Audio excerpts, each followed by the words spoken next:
বান্টি, এটা বলো ডাইনোসর কত আগে বিলুপ্ত হয়েছিল? ডাইনোসর 2 বছর আগে মা। কি বললে? 2 বছর আগে? হ্যাঁ মা, আমি 2 বছর আগে ডাইনোসরের একটা মুভি দেখেছিলাম আর সেখানে সবগুলো ডাইনোসর শেষ হয়ে গিয়েছিল। আমি এখানে এটা নিয়ে পড়ার কথা বলেছি, আর তুমি কি না মুভি নিয়ে পড়ে আছো? তোমাকে দিয়ে কিচ্ছু হবে না, কিচ্ছু না। চিকু, এখন তুমি এটা বলো, যদি তুমি 2000 টাকার ঘড়ি 20% ডিসকাউন্টে পেয়ে যাও, তাহলে তোমাকে সেটার জন্য ঠিক কত টাকা দিতে হবে? 1 টাকাও দিতে হবে না। কি বললে? মা, আমার কাছে এত টাকা থাকে নাকি? আর পেমেন্ট সব সময় তুমিই তো করো, তাই না? আর আমি তো শুধু ঘড়িটাই পরবো। তোমরা দুজন তো পড়ালেখাকে কৌতুক বানিয়ে ছেড়েছো। এখানে কে আবার কৌতুক করছে? তোমার আদরের 2 ছেলে চিকু আর বান্টি, যারা পড়ালেখাকে পড়ালেখা না একটা খেলা মনে করছে। মেঘা, তুমি বলছো বাচ্চারা পড়ালেখাকে একটা খেলা মনে করছে। এখানে কি এমন ভুল আছে? যদি খেলতে খেলতে ওদের পড়া হয়ে যায়, তাহলে এর চেয়ে ভালো আর কি হতে পারে? এর মানে আমি ভুল বলেছি, তাই না? আরে না না, তুমি ভুল বলছো না, কিন্তু আমার মনে হচ্ছে তোমার বলার ধরনটা ঠিক নেই। এই যে দেখো, আমি বাচ্চাদের জন্য একটা বই পড়ছি। এখানে লেখা আছে যদি বাচ্চাদেরকে প্র্যাকটিক্যাল অ্যাপ্রোচের সাথে পড়ানো হয়, তাহলে পড়ালেখা করাটা ওদের জন্য বাম হাতের খেলার মতন হয়ে যায়। কিন্তু পড়ালেখা কখনো বাম অথবা ডান হাত দিয়ে না, মাথার মগজ খাটিয়ে করতে হয়। তোমার যদি নিজের প্র্যাকটিক্যাল অ্যাপ্রোচের উপর এতই ভরসা থাকে, তাহলে তুমি ওদেরকে পড়াও না। তাহলে বাচ্চারা, এখন থেকে তোমাদের দুজনকে আমি পড়াবো। তাছাড়া আমার এই বইটাতে লেখা আছে আমাদেরকে খোলা বাতাসে বসে পড়ালেখা করা উচিত। এখন জলদি তোমরা নিজেদের ব্যাগ গুছিয়ে নাও, আমরা গার্ডেনে বসে পড়ালেখা করব। এসো।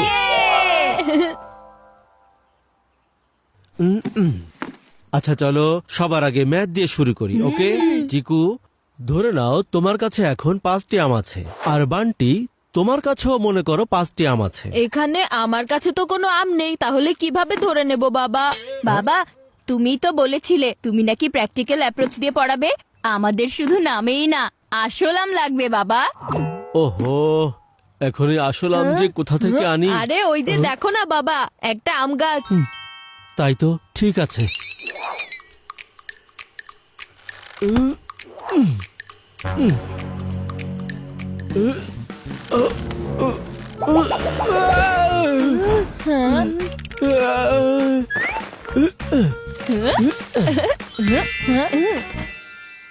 এভাবে আম পাড়া কোনো সাধারণ ব্যাপার না। আরে জলদি করে তোমাদের আমগুলো ক্যাচ করো।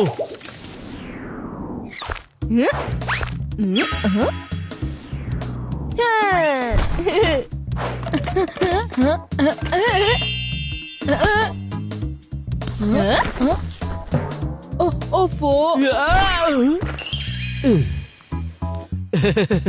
চিকু, এখন তোমার কাছে 5টি আম আছে, আর বান্টি তোমার কাছেও 5টি। কিন্তু বাবা, আমার কাছে মাত্র 4টা ম্যাঙ্গো আছে, দেখো। আর সেটার কারণ হচ্ছে 5 নম্বর আমটা তুমি ক্যাচ করতে পারোনি, তাই তুমি মাত্র 4টি ম্যাঙ্গো ডিজার্ভ করো। বেশি হিরো হওয়ার চেষ্টা করো না, ঠিক আছে? আমার হিরো হওয়ার কোনো দরকার নেই, আমি তো জন্মগতভাবে একজন হিরো। কিন্তু তুমি তো একটা জিরো, বিরাট বড় জিরো। হ্যাঁ, তুমি আমাকে জিরো বললে? আরে শান্ত হয়ে যাও, তোমরা দুজন একটু শান্ত হয়ে যাও। মাত্র একটা ম্যাঙ্গো, এটা সাধারণ বিষয়। আমি এখনই গিয়ে আরেকটা ম্যাঙ্গো নিয়ে আসছি।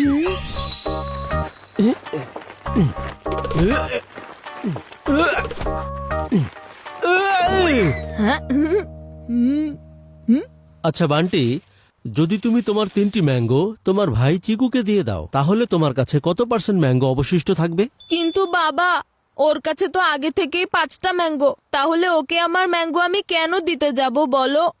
ওফো, আচ্ছা ঠিক আছে, তুমি তাহলে বান্টিকে 3টি ম্যাঙ্গো দিয়ে দাও। কিন্তু বাবা, এখানে 3টি ম্যাঙ্গো তো আমি ম্যাঙ্গো শেকের জন্য রিজার্ভ করে রেখেছি। এখন আমার কাছে মাত্র 2টি ম্যাঙ্গোই বাকি আছে। আরে এই চিকু চানাচুর কবে থেকে আবার ম্যাঙ্গো শেক খেতে শুরু করেছে? হ্যাঁ, ওহো, এই ম্যাঙ্গো শেকের কথা জানি না, কিন্তু তোমরা দুজন অবশ্যই আমার ব্রেন শেক করে দিবে। আচ্ছা বাদ দাও, এখন আমার পরের প্রশ্নটা খুব ভালো করে শুনবে, ঠিক আছে? তোমাদের দুজনের কাছে টোটাল 10টা ম্যাঙ্গো আছে। 10টা ম্যাঙ্গো যদি আমি এখান থেকে 50% ম্যাঙ্গো নিয়ে নেই, তাহলে তোমাদের কাছে ঠিক কয়টা ম্যাঙ্গো বাকি থাকবে? 6টা। না, 5। আরে 5 না 50।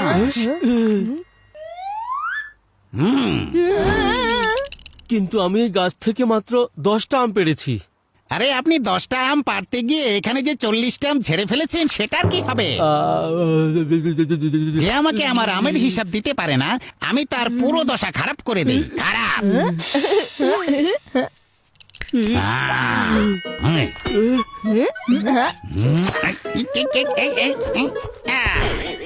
ছাড়বো না আমি তোমাদেরকে। আগে আমাদেরকে ধরে তো দেখাও। আরে জলদি চলো এখান থেকে, জলদি।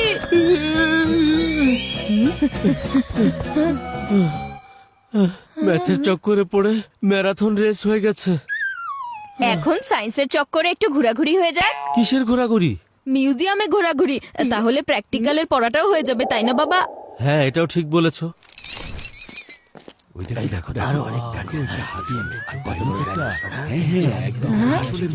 ডাইনোসর এই পৃথিবীতে 245 মিলিয়ন ইয়ার্স পর্যন্ত ছিল। এরপর ওরা হঠাৎ করে গায়েব হয়ে যায়। এখন ওরা দুজন আবার কোথায় গায়েব হয়ে গেল? হ্যাঁ,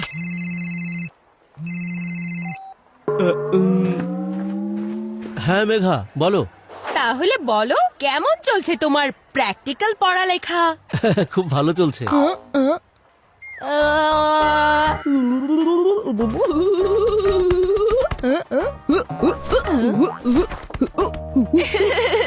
তোমাকে আমার ভাই কম, গরিলার ভাই বেশি মনে হচ্ছে। তুমি আমার ওপর হাসছো? ঠিক আছে, এখন দেখো কিভাবে আমি তোমার চেহারার হাসি গায়েব করে দেই। হ্যাঁ,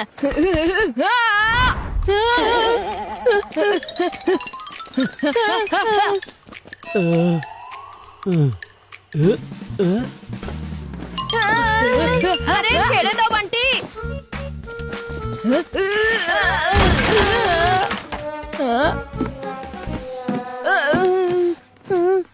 এসব কি হয়ে গেল? এসব কিছু তোমার জঙ্গলি আচরণের কারণে হয়েছে। তোমার দোষ আমার ওপর শিফট করে দিচ্ছ। হ্যাঁ, যদি আমি পারতাম তাহলে তোমাকে অন্য আর একটা প্ল্যানেটে শিফট করে দিতাম। এখন ঝগড়া বন্ধ করো আর এটা জোড়া দিতে আমাকে হেল্প করো।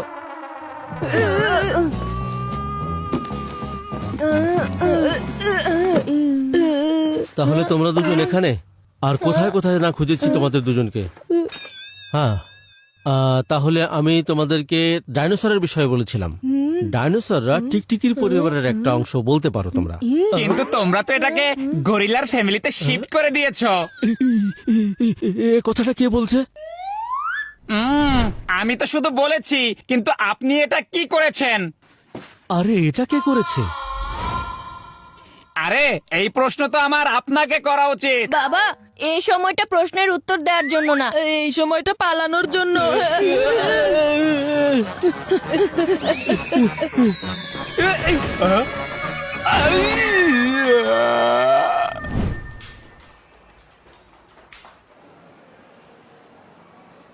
এখানে তো শুধুমাত্র ফ্রুটস আর ভেজিটেবল আছে, কিন্তু তোমাদের দুজনকে নিয়ে এখানে কি পড়াবো? Solar system.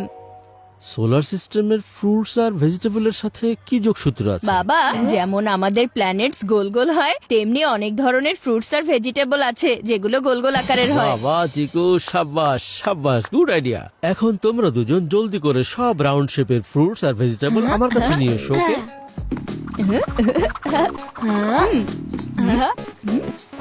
বাবা, প্র্যাকটিক্যাল করার জন্য এই অরেঞ্জ নিলে কেমন হয়? না না না, এই অরেঞ্জটা অনেক ছোট। সোলার সিস্টেমের জন্য বড় কিছু নিয়ে এসো। ওকে বাবা। আঙ্কেল, একটা বড় ফ্রুট দিন না।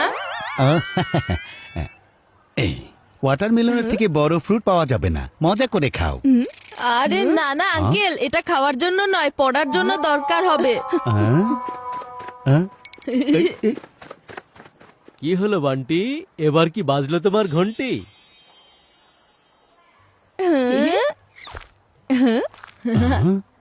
বাবা, এই প্ল্যানেটগুলো কি একটার সাথে আরেকটা ধাক্কা খায় না? এখন পর্যন্ত একবারও ধাক্কা খায়নি।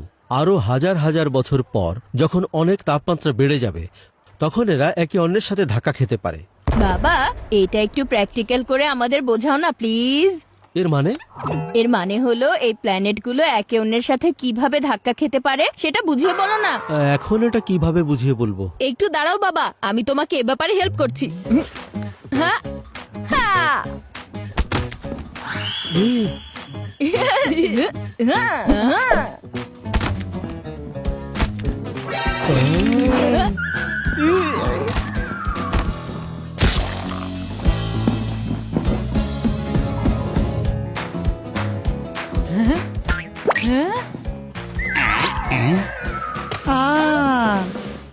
এটা আপনাদের কোনো প্ল্যানেট না, আমার ফ্রুটস একটার সাথে আরেকটা ধাক্কা খাচ্ছে আর সেগুলো ভেঙে যাচ্ছে। আপনি কি সেটা দেখতে পাচ্ছেন না? ওই ফ্রুটস গুলোর মতোই আপনার হাড়গোড় এখন ভেঙে চুরমার করে দেব। সবাই পালাও এখান থেকে, আঙ্কেল আমাদের 12টা বাজানোর আগেই এখান থেকে সবাই পালাও। এই দাঁড়ান, জানো, আজ থেকে বাচ্চাদের পড়ানোর সব দায়িত্ব রাজীব নিয়ে নিয়েছে।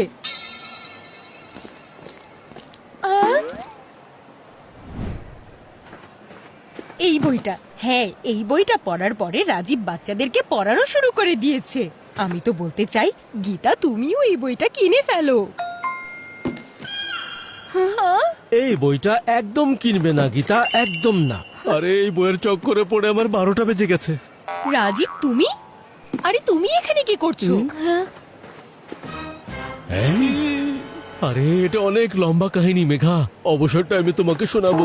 কিন্তু চিকু আর বান্টি কোথায় আছে? পালাও মা, এখনই পালাও। কেউ কি আমাদের এই দাঁড়ান। এখানে কি হচ্ছে? আমি শুধু এটাই বলতে পারবো, এভাবে প্র্যাকটিক্যালি পড়ানোর ধরনটা খুব ইমপ্র্যাকটিক্যাল একটা ধরন। তোমারটাই ঠিক ছিল মেঘা, সরি বলছি, মাফ করে দাও। এই দাঁড়ান।